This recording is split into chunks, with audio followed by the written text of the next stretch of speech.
প্রিয় দর্শক, আসসালামু আলাইকুম। আমি আজকে আপনাদেরকে কাতল মাছ আর পটল দিয়ে খুব মজার একটা রেসিপি তৈরি করে দেখাবো। অল্প তেল মশলা দিয়ে এবং খুব সহজভাবে রেসিপিটা তৈরি করার চেষ্টা করেছি। এই গরমের দিনে এই রেসিপিটা খেয়ে আপনারা খুব আরাম পাবেন। আশা করি রেসিপিটি আপনাদের কাছে ভালো লাগবে।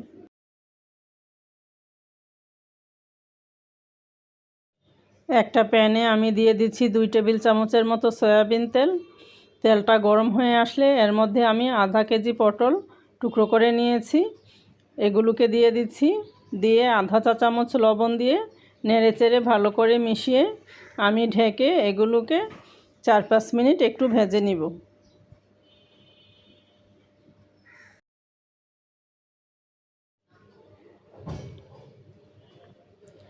ফিরে আসলাম 4-5 মিনিট পর। এর মাঝখানে আমি ঢাকনা উঠিয়ে কয়েকবার নেড়েচেড়ে দিয়েছি। এর বেশি লাল করে আমি ভাজবো না। এখানে একটা প্যানে আমি দিয়ে দিচ্ছি পরিমাণ মতো সয়াবিন তেল। তেলটা গরম হয়ে আসলে এখানে আমি দিয়ে দিচ্ছি 6 পিস কাতল মাছ। মাছগুলোকে আমি লবণ, হলুদ আর মরিচের গুঁড়া দিয়ে 2 ঘন্টা ম্যারিনেট করে রেখেছিলাম। এখন মাছগুলোকে আমি উল্টে পাল্টে ভালো করে ভেজে নিব।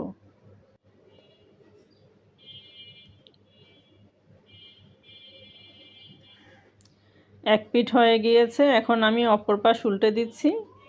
মাছগুলি আমার ভাজা হয়ে গিয়েছে। আমি একদম কড়কড়ে করে মাছগুলোকে ভেজে নিয়েছি।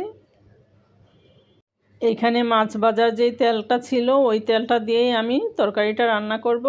এখানে আমি দিয়ে দিচ্ছি 2 টেবিল চামচের মতো পেঁয়াজ বাটা।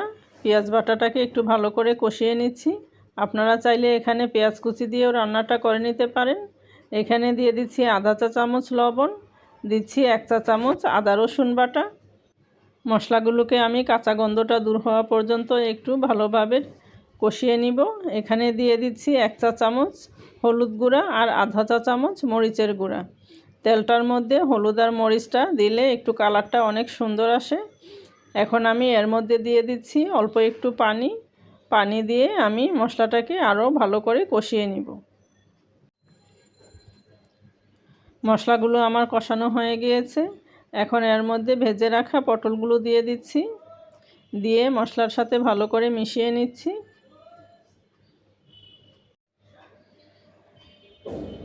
এখন আমি পটলগুলোকে ঢেকে 3-4 মিনিট আরও ভালো করে একটু কষিয়ে নিব। ফিরে আসলাম 3-4 মিনিট পর। এর মাঝখানে আমি আরও কয়েকবার নেড়েচেড়ে দিয়েছি। এখন এখানে আমি দিয়ে দিচ্ছি 2 কাপ ফুটন্ত গরম পানি। গরম পানিটা দিয়ে একটু নেড়েচেড়ে আমি ঢেকে এটাকে ভালো করে ফুটিয়ে নিব।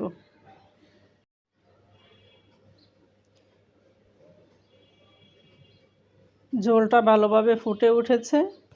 এখন আমি একটু নেড়েচেড়ে এর মধ্যে ভেজে রাখা মাছগুলো দিয়ে দিচ্ছি। এখানে আমার ঝোলটা কম মনে হচ্ছে, রান্নার পর আমি এতটুকু ঝোল রাখবো। এজন্য এখানে আমি আরও 1 কাপ পরিমাণ গরম পানি অ্যাড করে দিচ্ছি। দিয়ে নেড়েচেড়ে আমি এগুলোকে আরও 4-5 মিনিট রান্না করে নিব। ফিরে আসলাম 4-5 মিনিট পর। রান্নাটা আমার মোটামুটি কমপ্লিট হয়ে এসেছে। এখানে আমি দিয়ে দিচ্ছি আধা চা চামচ ধনে গুঁড়া আর আধা চা চামচ জিরার গুঁড়া দিয়ে আমি একটু নেড়েচেড়ে মিশিয়ে চুলাটা বন্ধ করে ঢেকে রেখে দিব। তারপর আমি আপনাদেরকে পরিবেশন করে দেখিয়ে দিচ্ছি। দেখুন এর কালারটা কি চমৎকার এসেছে। এটা দেখতে যতটা সুন্দর হয়েছে, খেতে কিন্তু অসম্ভব মজা। আশা করি রেসিপিটা আপনারা একবার হলেও বাসায় ট্রাই করবেন। আর কে কে এভাবে রান্না করেন অবশ্যই আমাকে কমেন্ট করে জানাবেন। সবাই ভালো থাকবেন। আল্লাহ হাফেজ।